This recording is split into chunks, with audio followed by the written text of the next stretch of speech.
Thank you, Caroline. Thank you, conference, and hello. I'm Sian and it seems that you want me to be the Mayor of London.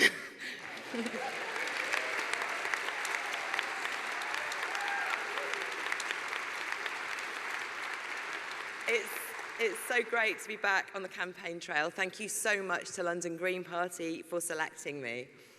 Politically, it's a really exhilarating time. Impossible things are becoming a reality all over the world, in Barcelona, in Madrid, in Paisley and Renfrewshire, and closer to home, candidates that started off as massive long shots are sweeping in and winning elections. I look at these remarkable movements and I see what positive, principled politics, combined with the power of the people, can deliver.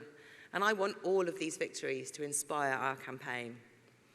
And I want to give my huge thanks to Rashid, Ben Ali, Tom, Caroline, and Jonathan, who all stood for mayor alongside me, because you made it a strong and positive campaign. You raised new issues and you brought in new supporters, and I'm so pleased to have you all standing with me still, and lined up with Shara, Noel, Dee, Andrea, and Rosemary to win the seats we need on the London Assembly, where we can hold the balance of power in London again.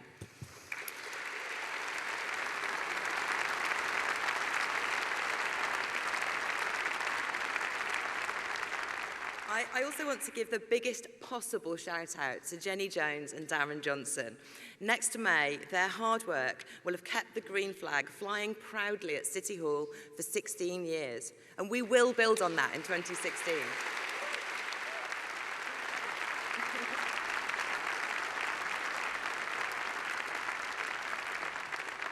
So now I'm going to introduce you to some of the Londoners we'll be working with and for. Our campaign will bring their voices into City Hall, and so I want to start by bringing them into my speech. So this is what just a few of them told me on the towpath this week. I mean, what's your biggest problem with London as a city as it stands? That the Zone 1 is being sold off to overseas investors so that billionaires can have asset security when the stock market's crash, with the result that everyone is being bussed out of the capital city, or their lives are being made impossible. Do you have problems with your house? Well, yeah, because I'm never going to be able to buy anywhere unless I... Do you rent? Yeah, I rent, yeah. It's obviously extortionate. It's over half my monthly income.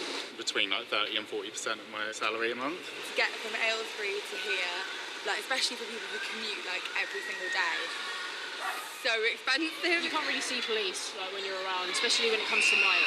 They're like really rare to see them when you're out and about. Gender issues, stuff like that. I saw that Caroline Lucas is petitioning to have women put on marriage certificates. Free music lessons, then you'd have a more exciting music industry, not just, privileged people with nothing really to sing about.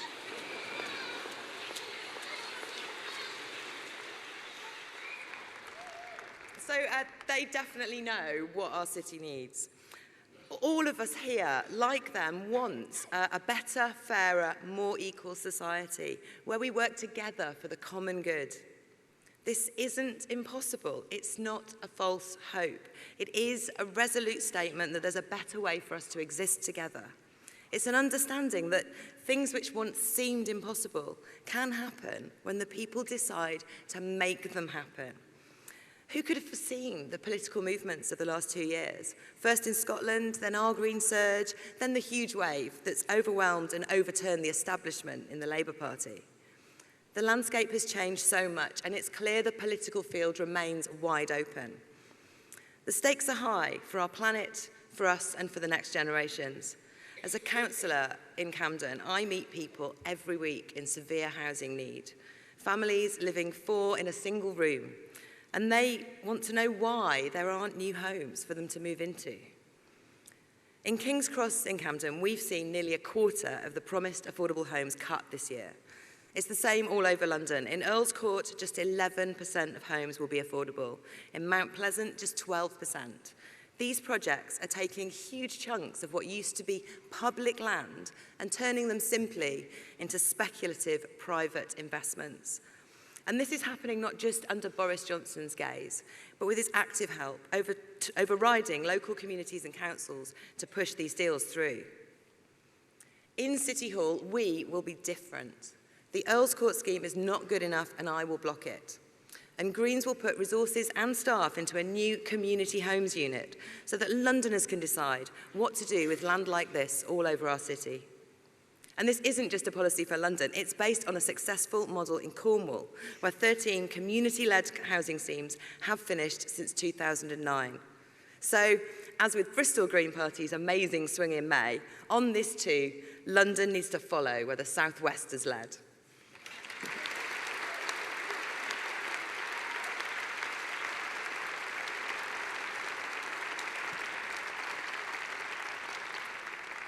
And don't get me started on private rent. I rent my flat, and I don't mind saying that rising costs have left me really worried I'd have to move out of the city I love. We need to redefine affordability in terms of wages, not market prices, and to stabilise rents. And along with Caroline Lucas, with London MPs, and with the help of Generation Rent, I've already begun working on this. And I hope to see these powers added to the powers of city mayors by Parliament this autumn, so that they are ready for me to use in May as the new Mayor of London.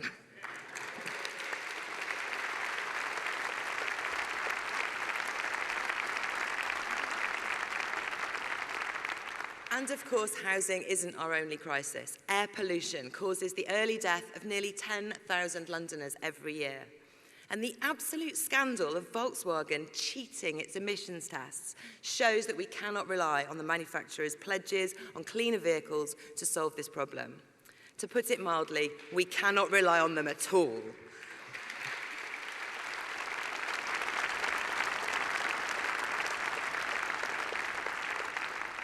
I am demanding prosecutions, an independent inquiry right now, and for car makers who have lied to us and not cleaned up their cars, I want them to be made to pay for the buses, the walking and biking infrastructure, trams and trains that we need to reduce traffic and get people off the car dependence that leads them to buy cars in the first place.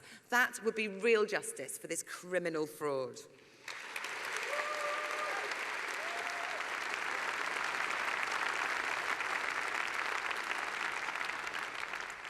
So what's the thread running through all these stories? It's the abuse of power. We want to win a Green Mayor and Assembly members to put power back in the hands of the people, not to hoard it for ourselves. Greens will give London back to Londoners, bringing the voices of its amazing campaigns and citizens into our campaign and then into City Hall. We don't have the resources of the other parties because we don't sell out. But we do have one thing that has made the impossible possible in campaigns all over the world, and that's you. You and tens of thousands of other activists and potential activists. And we have 7 months. So we need your help. We need you on our doorsteps. We need you online, sharing our campaigns and actions and events. We need your ideas. Please come and talk to me about them afterwards. And we need your support and loads of retweets, please, for our crowdfunder, which starts next week. London is at the heart of the crises we face, and it will be at the vanguard of how they are solved. In this exhilarating political climate, we can reclaim our city. All eyes across the UK will be on London and our election next year. I'm here to ask you to organise, to recruit, to contribute, to be active in support of our London campaign. Because if we work and stand together, anything is possible. Thank you, conference.